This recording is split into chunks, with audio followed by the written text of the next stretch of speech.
thumbs up. Mohsen, the stage is yours. Thank you. Thank you.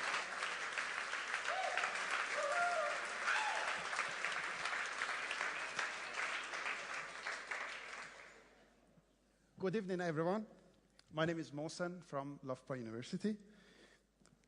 I'm trying to work out on the, I'm using my own one. Yeah, it's fine. That doesn't work. Doesn't work? Okay. So okay. Actually, it's a part of my presentation. I'm going to talk about variability. As a sports person and mechanical engineer, I have always wanted to use my engineering skills in a sports activity. So I have finished my PhD in sports biomechanics. What is sports biomechanics? Sports biomechanics is concerned with the analysis of mechanics of human movement. It's basically the science of explaining how and why human body moves in the way that it does. It's the understanding of the interaction between performers and their equipments and their environments. I found springboard diving as an excellent example of sports biomechanics. Why? Because it's the interaction between two beautiful physical systems. A diver as a living organism and a springboard as an inanimate physical system. In a springboard diving, divers start the hurdle by jumping from an active leg to achieve a hurdle height. Beautiful performance. And at the end of the hurdle flight, they contact the diving board. The board acts like a spring and projects the diver into the air to achieve a dive height. After completing the rotational movement, they try to find an accurate angle, and finally they enter into the water.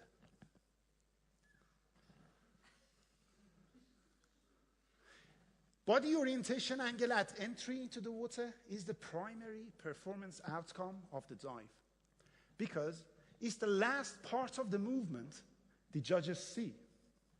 Success in a springboard diving requires consistency in achieving appropriate orientation angle at entry. My research is to understand how such consistency is achieved. In order to understand consistency, we need to know about variability. Variability is lack of consistency or fixed pattern, liability to vary or change. For example, variability in climate. There is lack of consistency or fixed pattern in climate. We know it's climate change. I didn't want to talk about Donald Trump, but people talked about him. I'm going to talk about him. He hates the president of North Korea today, and he loves him tomorrow. It's a lack of consistency and fixed pattern. Isn't it? I'm not going to talk about politics. I'm going to talk about movement. What is movement variability? Raise your hand if you know about movement variability. That's good. That's great. That's great. Handwriting is a good example to explain it. If you repeatedly write a word on a paper in the same place, you can see there is a small change in your writing. Your hand movement and the coordination between your fingers joints are not exactly the same each time you repeat the same writing. In general, in your life, if you try to repeat any task for any times, a number of times, you can see there is a small change in your movement because of the limitation in human biology, which is called human movement variability. For a long time, it's been said that Variability is bad in sporting movements. We should minimize it in order to improve accuracy. However, it's been found that variability might be functional, useful, or helpful in the system. So I was trying to understand the role of variability in a springboard diving. Specifically, I was interested to know whether variability is random or has a functional role in springboard diving. So, how did I conduct my investigation? I have done a video analysis. Basically, I asked a professional diver to perform a number of dives.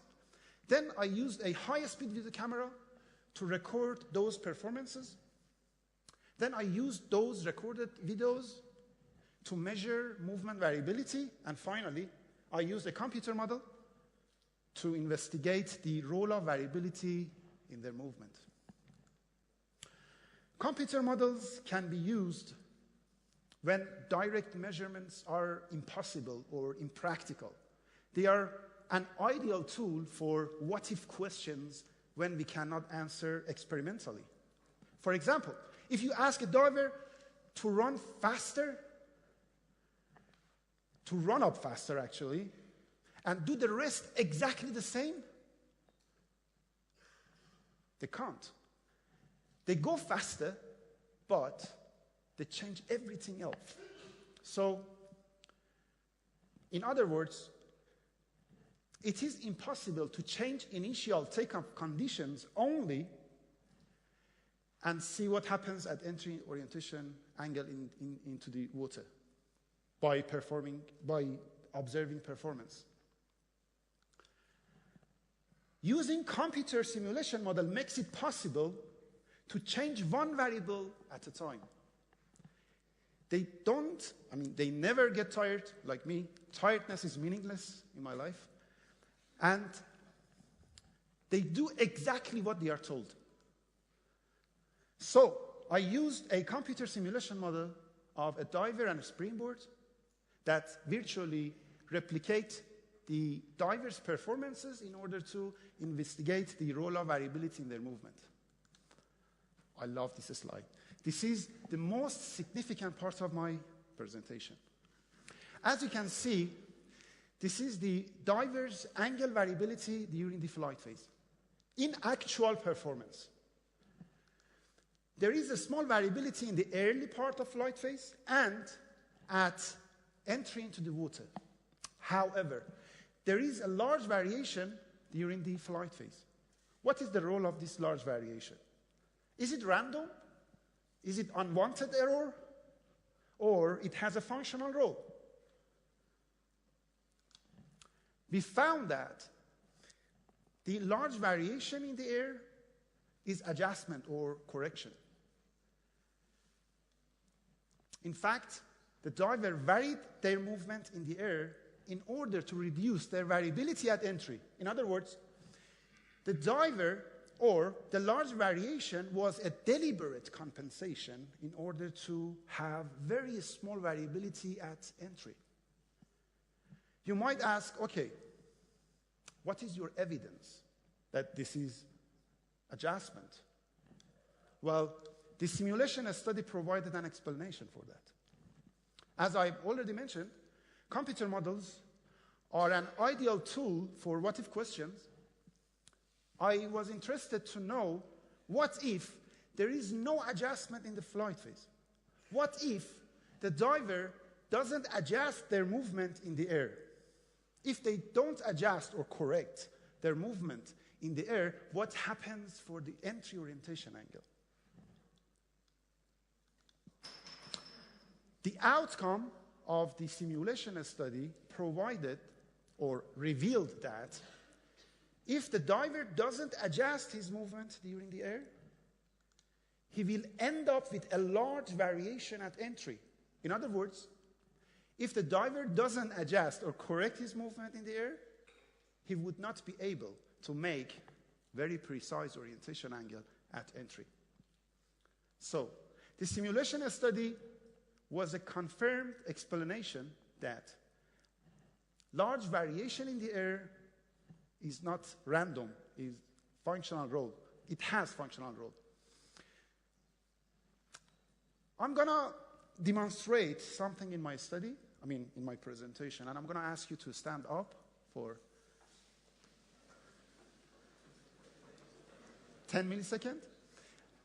You're going to demonstrate variability. I'm going to ask you to sit down for 3 times. Sit down, please. Stand up. Second time.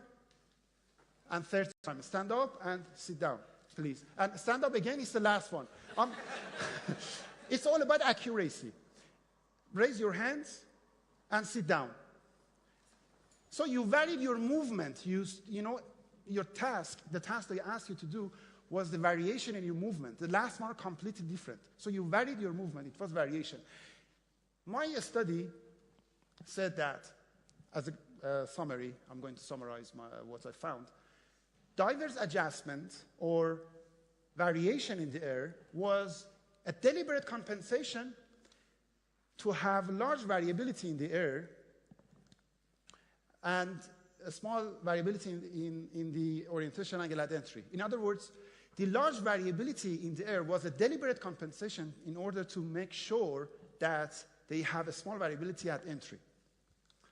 So the large variation was functional and helped divers to achieve consistency in orientation angle. This functional variability and or adjustment is actually a subconscious control, and divers and coaches are not aware of these adjustments if they have not read my paper yet. So what is the benefit of my study? Coaches and divers need to be aware of such adjustments or functional variability to enhance performance. And my conclusion is that movement variability is not always bad or unwanted error, as we found that variability has a functional role in a springboard diving. I hope you have functional variability in your life and wish you all consistency in achieving your goals. Thank you very much.